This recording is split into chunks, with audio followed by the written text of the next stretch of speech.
Eu nunca falei a respeito de envelhecimento.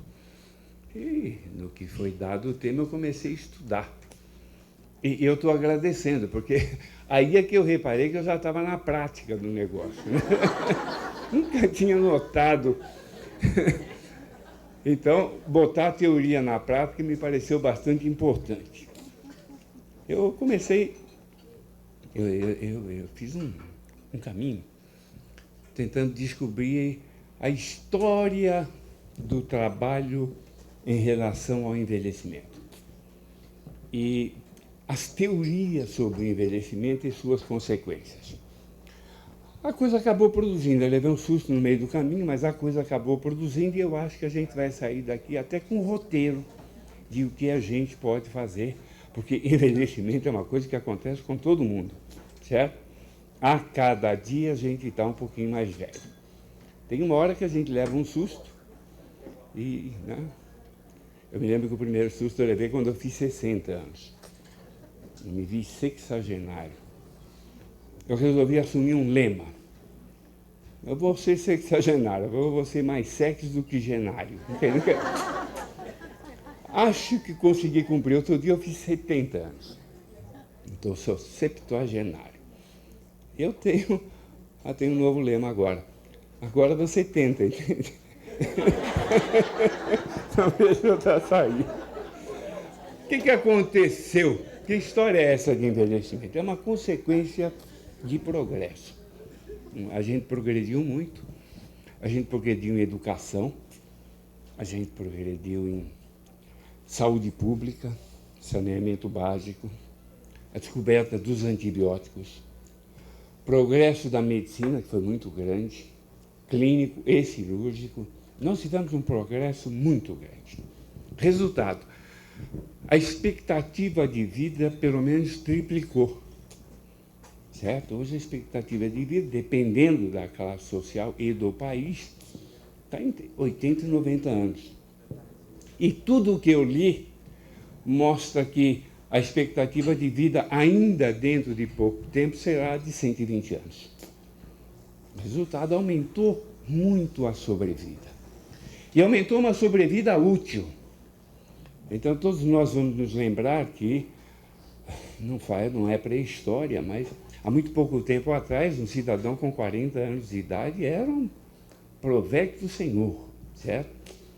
Hoje em dia, com 40 anos, é quase um delinquente juvenil. Quer dizer, a coisa mudou muito nesse aspecto. Aumentou a sobrevida e aumentou a sobrevida útil, exatamente por todo esse trabalho de que nós todos somos participantes. Nós tivemos duas consequências importantes, certo? Que, se eu fizer um triângulo aqui, da sociedade, a primeira delas aumentou a base. Aumentou grandemente a base na medida em que houve uma diminuição da mortalidade. E uma diminuição grande da mortalidade infantil. Certo? Houve um aumento de base e a cúpula continuou sendo ocupada por pessoas cada vez mais competentes. Então, o indivíduo está com 60 anos de idade em plena atuação, com 70 anos de idade em plena atuação, com 80 em plena atuação. Resultado, criou-se um enorme desemprego. Né? O nome desse desemprego é adolescência. Quer dizer, a adolescência já foi, há muitos anos atrás, foi definida como sendo o período que vai desde a puberdade até, médico gosta de falar complicado, é a soldadura das cartilagens epifisárias. Olha que cheio. Não é complicado, não. Osso longo cresce na epífise, na cabeça do osso, e tem uma cartilagem que vai se dividindo. Cada vez que divide, o osso cresce, o osso cresce, o osso cresce. A hora que solda a cartilagem, quer dizer, é a soldadura da cartilagem epifisária, o indivíduo para de crescer. Ele começou a crescer na puberdade, ele parou de crescer quando solda o osso, certo? Isso era a adolescência. A adolescência hoje começa ainda na puberdade e vai até o fim da pós-graduação. A coisa se esticou completamente. Porque o que tira um jovem da adolescência é uma palavra complicada chamada manutenção, que vem de duas palavras latinas, manu, mão, tenere e ter. Quem mantém, tem na mão. Quem é mantido está na mão. Bom, eu já defini a adolescência, certo? Enquanto ele não conseguir se manter, ele é adolescente. Criou-se um desemprego enorme e o indivíduo fica adolescente até o fim da pós-graduação, e não é culpa nem dele, nem nossa, é culpa desse progresso todo que nós tivemos. Nosso tema é exatamente a segunda consequência, que é um aumento enorme da sobrevida, certo? E a tentativa de que fiquemos saudáveis nesta sobrevida. Desde os 6 anos, tenho mania de desenhar a forma das coisas. Aos 50 anos, publiquei uma infinidade de desenhos, mas tudo que produzi antes dos 70 não é digno de ser levado em conta. Aos 73 anos, aprendi um pouco sobre a verdadeira estrutura da natureza, dos animais, das plantas, dos pássaros, dos peixes e dos insetos. Com certeza, quando tiver 80 anos, terei realizado mais progresso. Aos 90, penetrarei nos mistérios das coisas. Aos 100, por certo, terei atingido uma fase maravilhosa.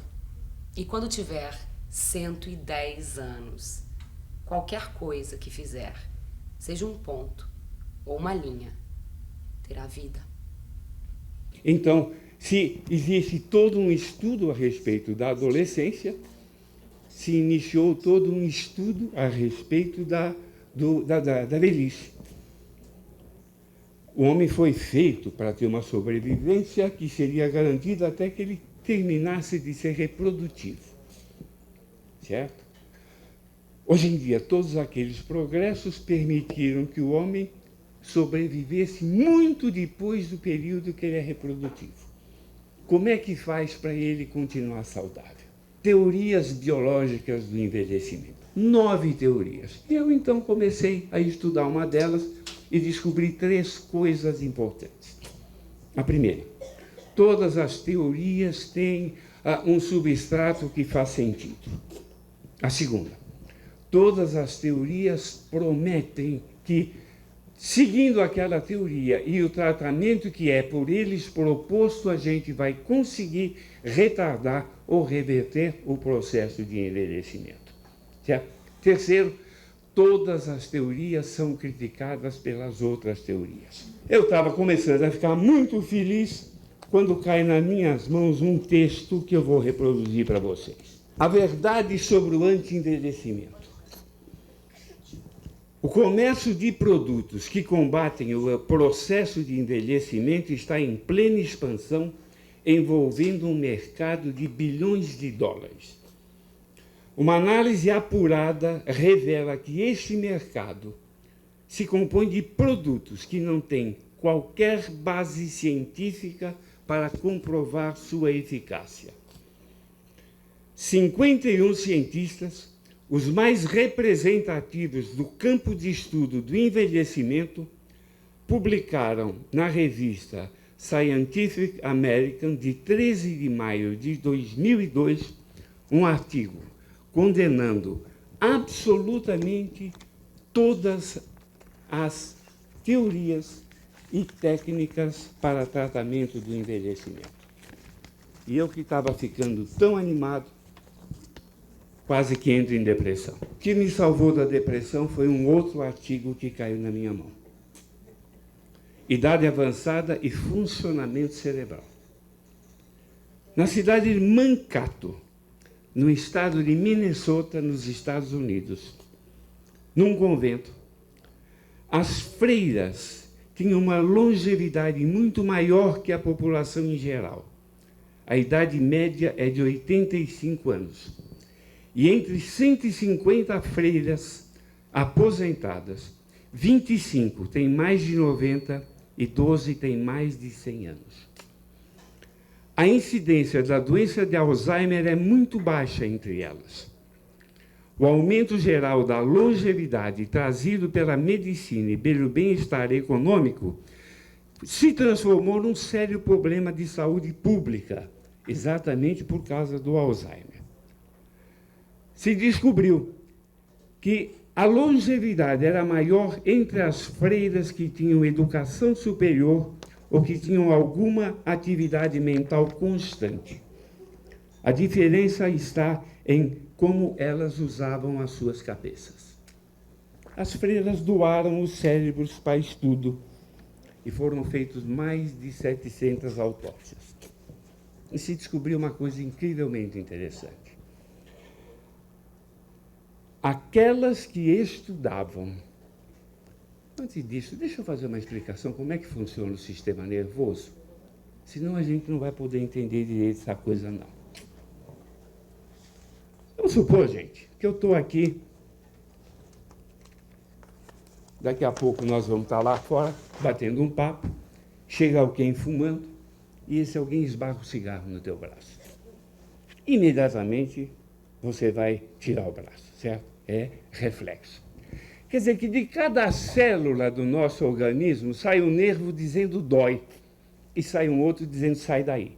Quer dizer, nós temos um nervo sensitivo e um nervo motor. Se cada célula do nosso organismo tivesse ligado ida e volta ao cérebro por um nervo, eu deveria ter 1,75 m de altura e 4 metros só de nervo, certo? De tanto nervo que seria necessário. Não é assim. A gente tem pouco tecido nervoso. Como é que é, então, que consegue fazer uma ligação tão perfeita? A ligação do sistema nervoso é feita da seguinte forma.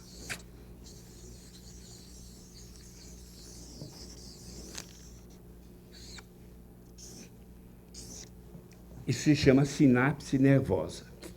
Então, a carga de energia, quando eu estou falando de carga de energia, eu estou falando de pensamento e emoção, certo? Ela chega aqui, passa para cá, daqui ela vai para cá ou para cá. Quer dizer, ela tem inúmeras escolhas para fazer. Cada nervo tem mais ou menos 1000 sinapses nervosas. Aí nós usamos a minoria. Sabe, aquela frase, a gente só usa 10% da nossa cabeça animal, vem exatamente daí. Nós usamos assim, tipo 100 ou 200 sinapses. 800 ficam meio de stand-by, certo? Só que tem um problema. Quando a emoção chega aqui, ela tem que passar para cá. Ela não pode saltar. Então, ela se liga numa substância chamada neurotransmissor e passa daqui para cá. Aqui ela escolhe se vai para cá ou para cá. Se ela escolher este caminho, ela vai usar esse neurotransmissor e a gente tem um caminho seguido. O que foi demonstrado é que esta parte que se chama axônio, nas pessoas que têm a sua cabeça ocupada por razão ou emoção em atividade, elas esticam durante a vida. A gente sempre achou que o tecido nervoso não se reproduz. Então, o que vai acontecer? A gente tem muito menos tecido nervoso na adolescência do que tinha na infância. Na idade adulta, muito menos do que tinha na adolescência. E isso nunca vai se reproduzir. Então, a gente não tem a mínima chance de fugir de doenças como o Alzheimer. O que foi comprovado neste estudo com as freiras é que aquelas que têm a sua cabeça ocupada e vivem a sua vida emocional, esta parte do nervo, chamada axônio, se complementa, se estica. E ao invés da gente ter conexão com 1000 células, a gente passa a ter conexão com tipo 10.000 células. Aí eu fiquei cheio de esperança. Eu digo, opa, depois de ter tido a decepção de perceber que nenhuma das teorias que prometem medicação de reposição hormonal, que prometem reposição de sais minerais, poderia dar certo. Eu cheguei exatamente no meu campo ao saber que aquilo que pode dar certo é exatamente a vivência da razão e a vivência das emoções. A única forma da gente conseguir não ter um envelhecimento patológico, da gente continuar jovem, é a gente saber lidar com as mudanças que a gente pode ter na vida. Então, vamos falar um pouquinho a respeito de mudança. Toda mudança se dá por crise. Não existe nenhuma mudança que não tenha uma crise. Só que nós temos uma visão muito feia de crise. Todo mundo associa a crise a sofrimento, todo mundo associa a crise à perda. E, na realidade, crise não é nada disso, não. Vamos ver o que é crise. O homem tem ideias. Ele descobre aspectos da verdade. Eu tenho uma ideia de religião, eu tenho uma fé, eu tenho uma ideia de profissão, eu tenho uma ideia de amor. Para concretizar uma ideia, é inviável a sua concretização se eu não tiver uma estrutura que lhe dê base. Se eu tiver uma ideia de fé, eu preciso de uma estrutura de igreja, por exemplo. Eu tenho uma ideia de profissão. O que eu fiz? Eu abri um consultório, eu comecei a trabalhar. Eu tinha uma ideia de amor, eu casei, eu tive filhos.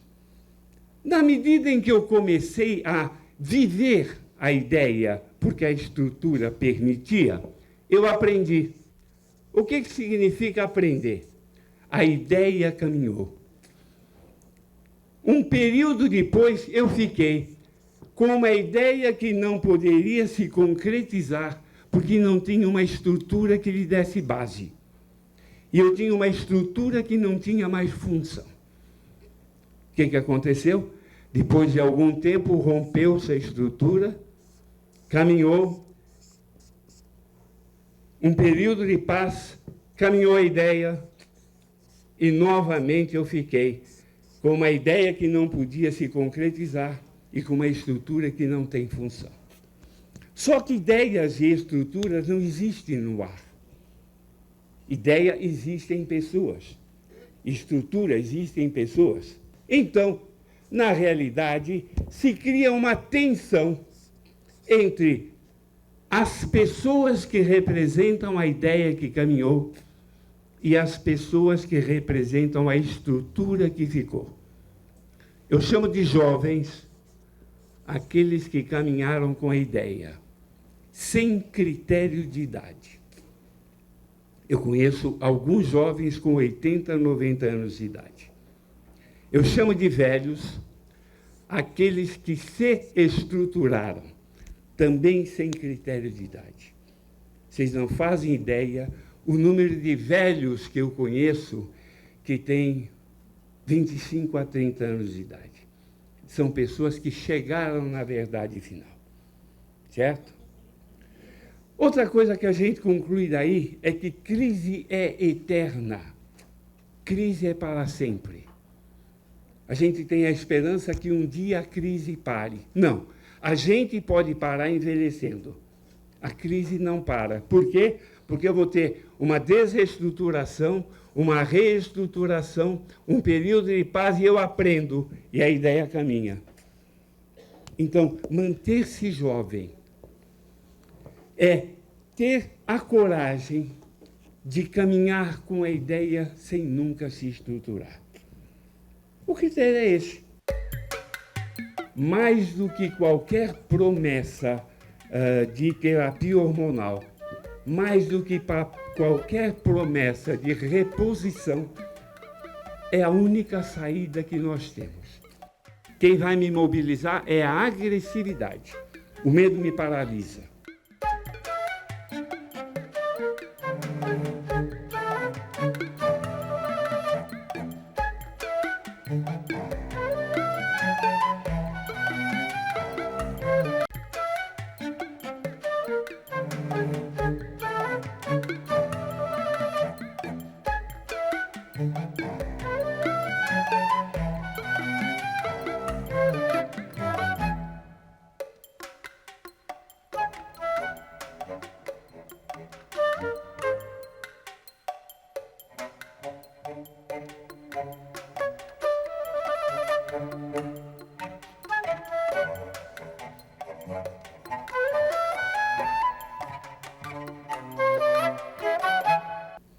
Quem caminha com a ideia é jovem, quem se estrutura é velho.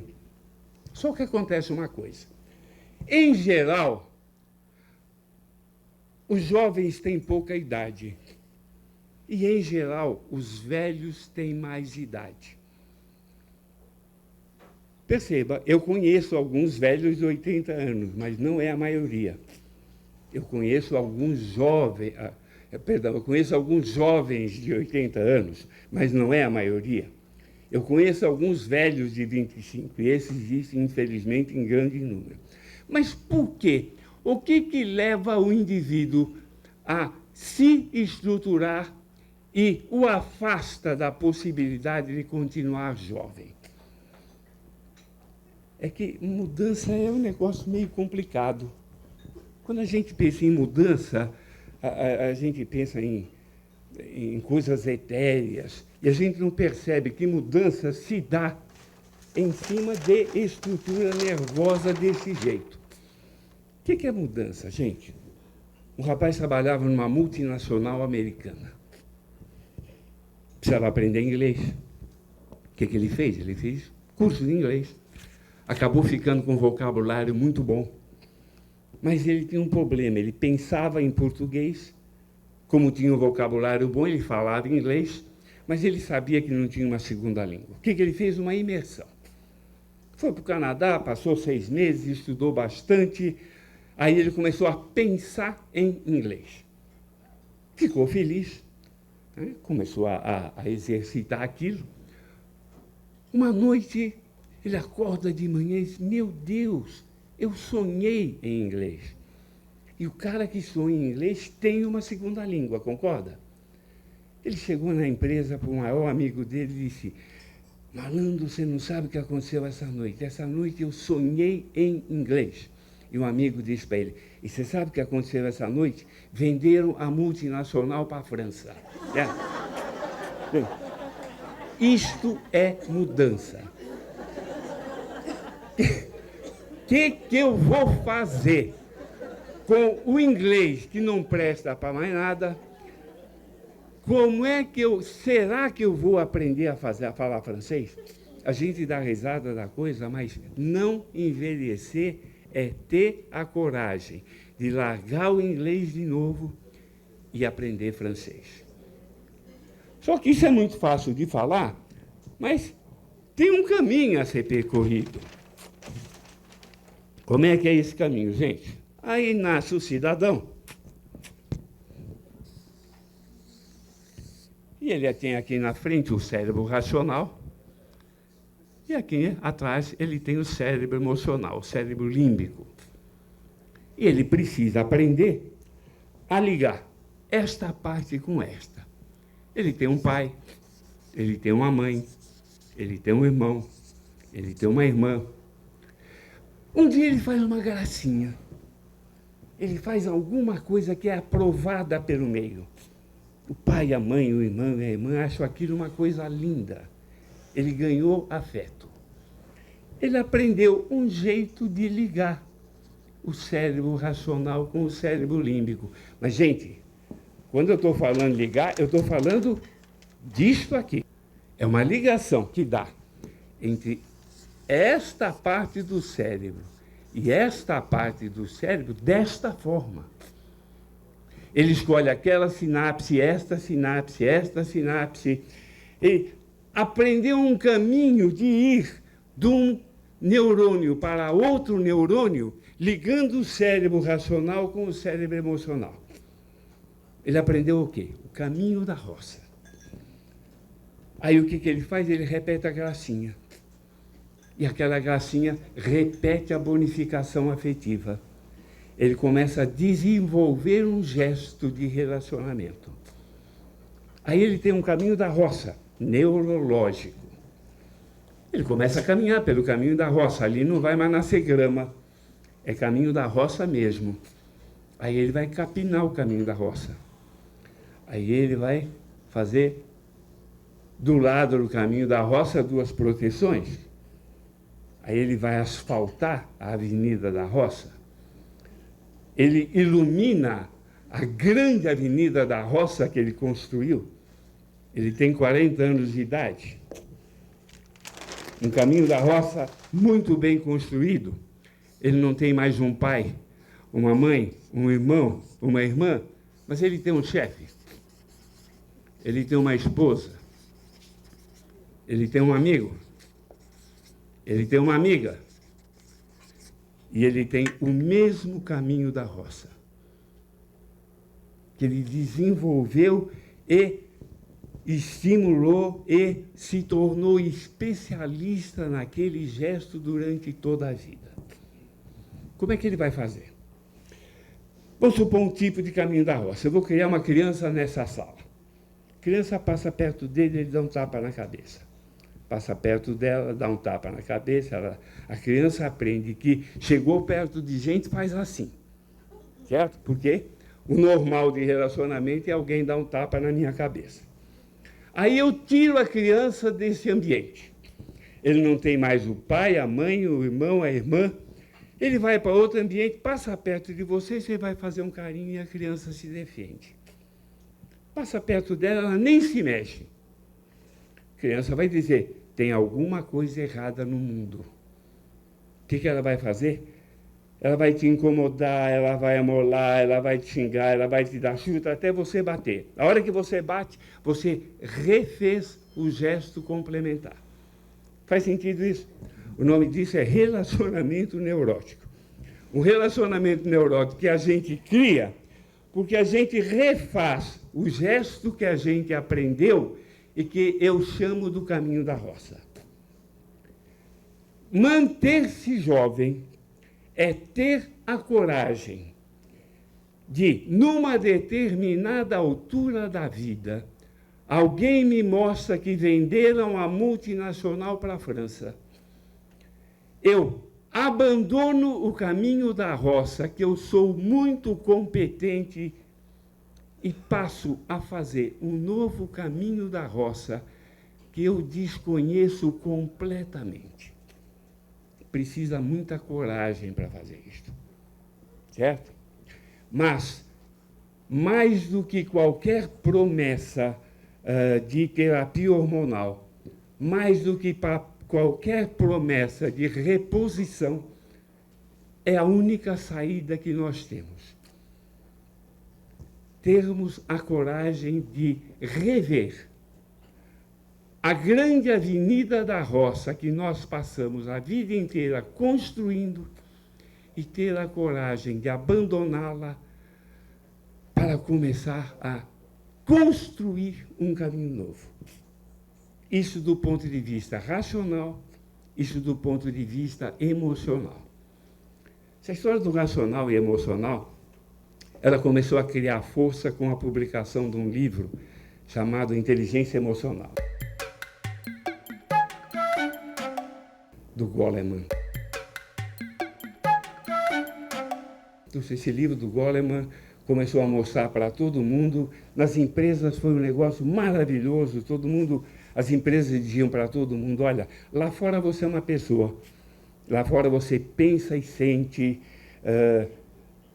aqui dentro não, aqui dentro você é um profissional, aqui dentro você só pensa, certo? Isso, felizmente, está absolutamente superado e as empresas perceberam, e esse trabalho é feito, na CPFL foi feito com toda a intensidade, que eu preciso viver emoções no papel profissional e que eu tenho que ter um QE, um coeficiente emocional, tão bem desenvolvido quanto o meu QI, quanto o meu coeficiente intelectual, certo? Quando isso estava tomando força, surgiu agora um outro livro, chamado O Erro de Descartes, escrito por um jovem chamado Antônio Damasio, que é uma coisa linda. Eu vou contar um pouquinho a história do livro para vocês perceberem o quanto é fundamental que a gente tenha a vivência emocional acompanhando o racional. O Descartes propôs, e todo mundo sabe, que se eu for tomar uma decisão, eu preciso ter a cabeça o mais limpa de emoções possíveis, certo? Se eu tiver uma cabeça sem emoção nenhuma, eu vou tomar a melhor decisão, certo? Errado. A emoção faz parte do processo decisório. E a demonstração que ele fez é uma coisa brilhante. Ele começa num incidente que houve no século passado. Havia um rapaz cuja profissão era explodir pedras. Um perfeccionista, inclusive. Porque como é que ele fazia? Ele fazia um furo na pedra, colocava a pólvora, depois ele punha um estopim, aí ele colocava a serragem, ele socava a serragem, acendia o estopim, ia para distante, a prédia explodia. Ele era um profissional muito respeitado, um líder, tinha a sua equipe, certo? Ele era tão perfeccionista que ele tinha mandado construir o seu instrumento de trabalho. Ele mandou fazer uma vara comprida de aço, foi o que salvou a vida dele, né? Que era muito bem feita, muito bem polida, tal. Um dia ele está trabalhando, na hora que ele coloca a pólvora, ele está socando um pouquinho a pólvora para colocar o estopim e depois colocar a serragem, quando alguém o chama. E na hora que a pessoa chama, ele virou e pressionou a pólvora e estourou. Aquele negócio de aço que ele usava para trabalhar saiu, né? Explodiu como um tiro de revólver e atravessou a sua cabeça. Ele saiu de lá andando. Não aconteceu nada com ele, sobreviveu. Ele não teve nenhum nervo motor, né? Nada, ele não perdeu nada de motricidade. E ele não perdeu nada do seu QI. Aquela verdadeira bala, aquela vara, só pegou 2 núcleos aqui no lobo frontal, que são os núcleos relacionados à emoção. Ele continuou trabalhando, a única coisa que ele nunca mais conseguiu fazer na vida foi tomar uma decisão. A sua vida se transformou num fracasso. Ele, inclusive, terminou a vida, tinha o Circo Barnum, que era o círculo que mostrava as monstruosidades. Ele tinha irmão chipófago, essas coisas assim. Ele era um dos atores do circo. Então, a coisa ficou mais ou menos esquecida, se bem que o caso foi bem registrado. Quando se descobriu, você é um cidadão, um psiquiatra chamado Egas Muniz, que estava extremamente preocupado com o tratamento de pessoas que eram extremamente violentas. E ele inventou uma cirurgia baseada no estudo deste caso, que era a introdução de uma lâmina cortando a ligação exatamente entre esses 2 núcleos, certo? Chama-se lobotomia frontal. Fizeram centenas dessas operações, que tiveram sucesso porque ele conseguiu um controle total da agressividade. Mas essas pessoas nunca mais conseguiram tomar uma decisão, certo? O Damasio, então, começou a fazer um estudo, ele é um neurologista muito bom, de pessoas que tinham tumor cerebral. E levantou na literatura todas as pessoas que tinham tumor cerebral em áreas emocionais, não alterando nada da motricidade e não alterando nada do QI das pessoas. E o resultado foi unânime. As pessoas continuavam fazendo tudo, só não conseguiam tomar decisões. Quer dizer, se eu quiser tomar uma decisão adequada, eu preciso ter a minha inteligência e as minhas emoções atuando coordenadamente. Emoção. As 2 principais emoções do processo decisório são medo e agressividade. O medo me paralisa. Me paralisa e me prepara para uma reação de luta ou de fuga. Eu tenho uma descarga da adrenalina e meu corpo inteiro se prepara para lutar ou fugir. Eu fico paralisado, eu vejo o tamanho da encrenca.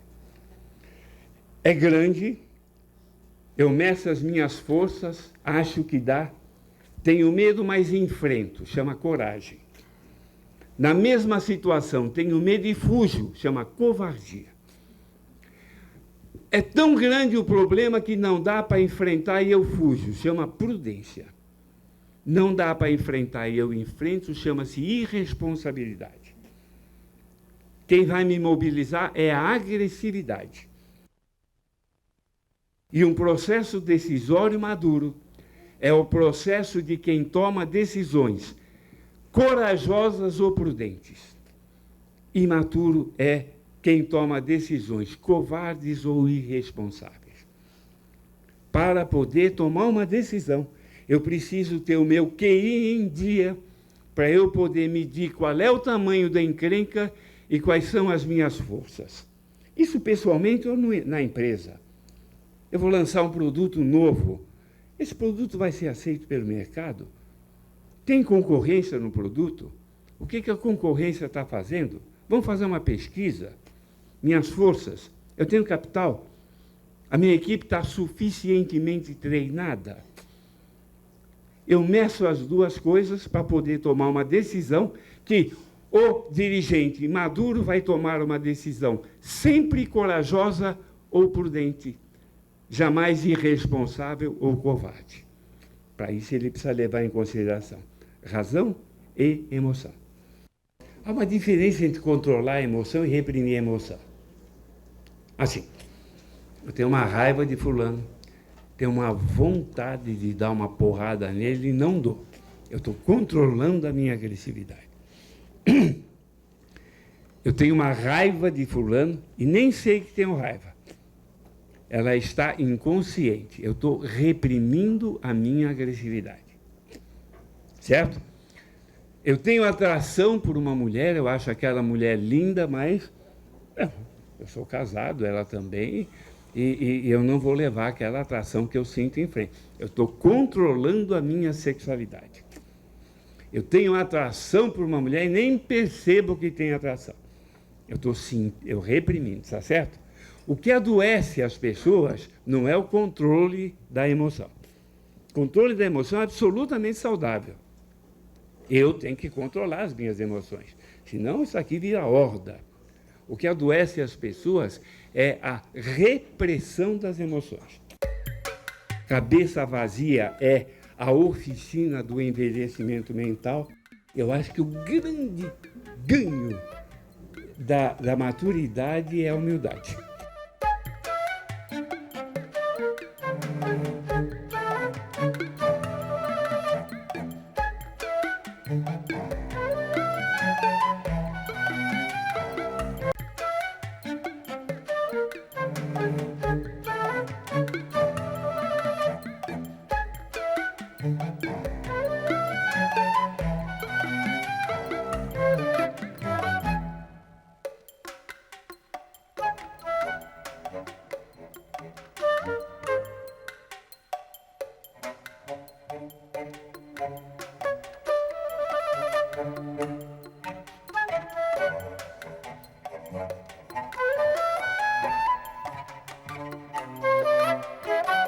Se nós quisermos manter jovens, ter a coragem de continuarmos lidando com o nosso QI, as freiras diziam que cabeça vazia é oficina do diabo.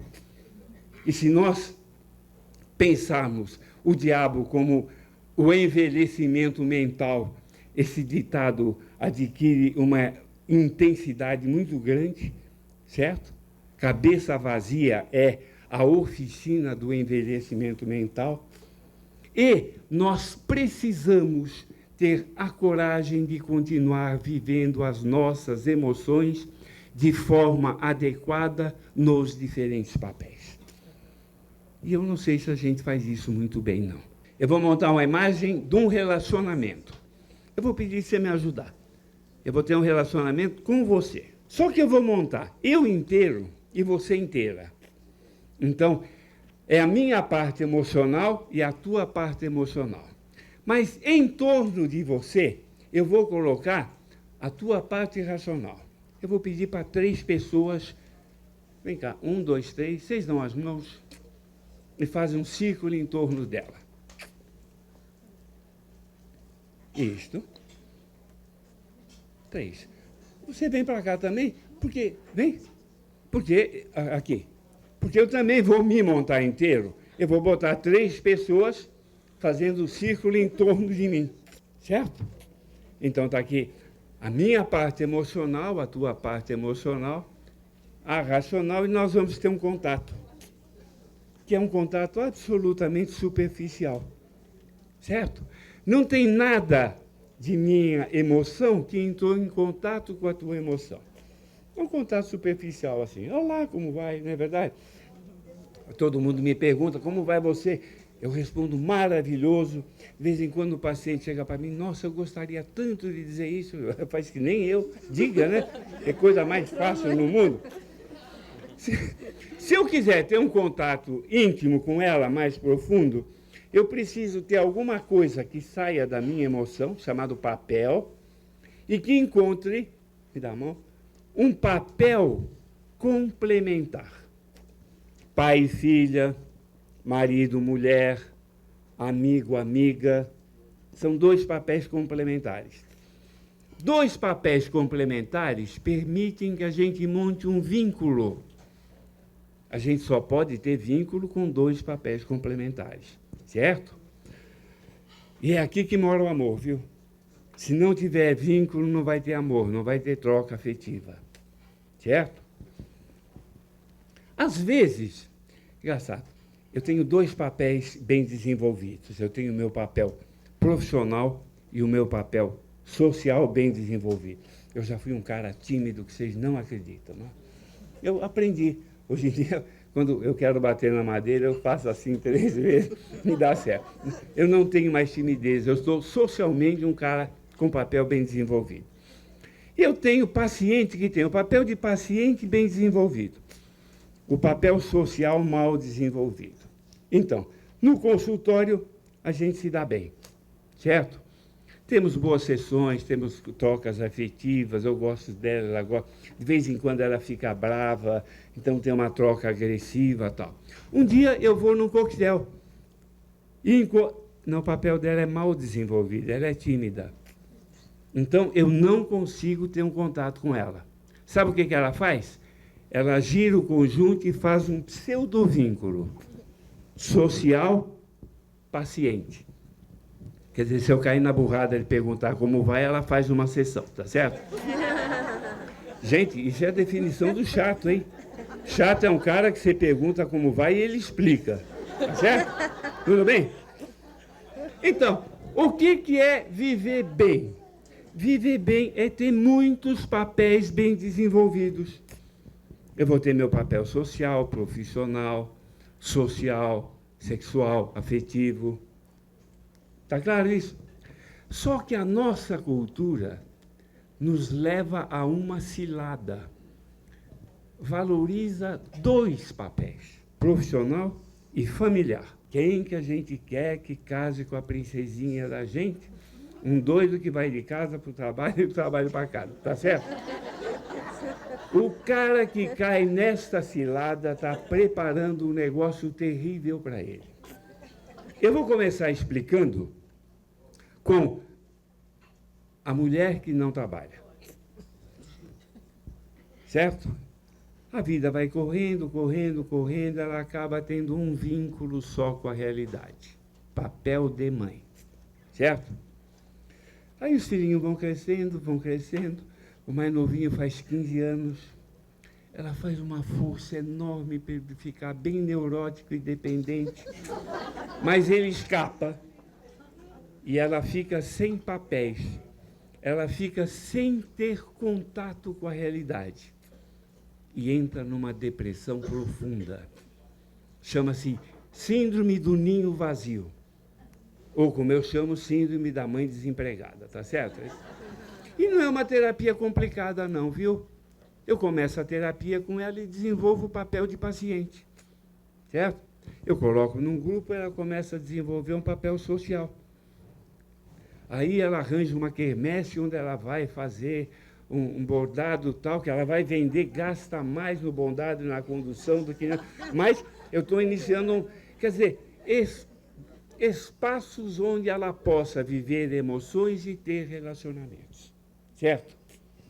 A mulher que trabalha e o homem, em geral, não sentem muita ruptura desse vínculo, não. Sente um pouco, a gente sempre faz força para o filho ficar meio neurótico, mas ele vai embora, a gente tem o papel profissional. E o papel profissional é extremamente importante na vida de nós todos. O problema é a aposentadoria. Porque se aposentar, rompe o vínculo e é mortal. Não é metaforicamente mortal, não. É frequentemente mortal na realidade. A gente conhece com muita frequência indivíduo que aposenta 1, 2 anos depois ele morre. O que eu estou falando para vocês, gente? Que não envelhecer é não cair nesta cilada. Eu, quando vou nas empresas, eu costumo dizer, olha, gente, empresa nenhuma do mundo vale eu jogar minha vida fora por um papel profissional. Eu não sei como é que as empresas me pagam para ir lá falar isso com os funcionários, mas eu vou e falo. Empresa nenhuma do mundo vale eu jogar minha vida fora por um papel profissional. Se eu quiser me manter jovem, eu preciso ter a coragem de abandonar aquela grande avenida da roça que eu aprendi a construir, e eu preciso começar a lidar com o meu QI e o meu QE dentro de todos os papéis. E todos os papéis. Se eu cair na cilada de ter papel profissional e familiar, se eu deixar de lado o meu papel social, se eu deixar de lado o meu hobby, se eu deixar de lado o meu lazer, o meu papel de família de origem, de filhos, meus amigos, e a gente faz isso com tanta frequência. Tem uma música do Paulinho da Viola que eu acho assustadora. Lembra disso? Olá, como vai? Eu vou indo e você, tudo bem? Os dois estão, né? Vou indo buscar meu lugar no futuro, quem sabe? Me perdoe a pressa. O outro diz, que é isso, malandro? Eu estou nessa também. É a alma dos nossos negócios. Eu também só ando a 100. Um pouquinho mais adiante na música. Pelo amor de Deus, telefona. O sinal vai abrir. O cara está desesperado para ter um contato com alguém que ele caiu na burrada de deixar de lado para se dedicar à alma dos nossos negócios. Faz sentido? Vocês já tinham ouvido essa música com esse? Ouçam, ela dá um frio no estômago. O que eu tenho que fazer na minha vida para não envelhecer? Muito mais do que procurar uma terapia de reposição hormonal que é tão discutida. Muito mais do que procurar terapia de reposição de sais minerais que é tão cara. É ter a coragem de continuar a usar a minha cabeça intelectualmente. Não permitir que cabeça vazia seja oficina do adoecimento e do envelhecimento. E me dedicar a viver todas as minhas emoções nos mais diferentes papéis. Preparação para a aposentadoria, gente, começa quando a gente é bem jovem. E além de eu me preocupar de ter um bom salário, de eu ter um bom plano médico, eu preciso me preocupar em ter desenvolvido uma série de papéis que é o que vai garantir que eu possa ter um envelhecimento mais retardado possível. Se eu pudesse viver de novo a minha vida, na próxima trataria de cometer mais erros, relaxaria mais, seria mais tolo ainda do que tenho sido. Na verdade, bem poucas coisas levaria a sério. contemplaria mais entardeceres, subiria mais montanhas, nadaria mais rios, começaria a andar descalço no começo da primavera e continuaria assim até o fim do outono. Porque se não o sabem, disto é feita a vida, só de momentos. Não percam o agora. Eu acho que o conhecimento da gente é uma bexiga em contato com a ignorância. Quando a gente sabe pouco, a gente tem pouca superfície de contato com o que a gente não sabe. Quem começa a aprender, fica cada vez mais sábio e cada vez com mais consciência da sua ignorância. O cara que sabe muito, em geral, é humilde. Ele não é?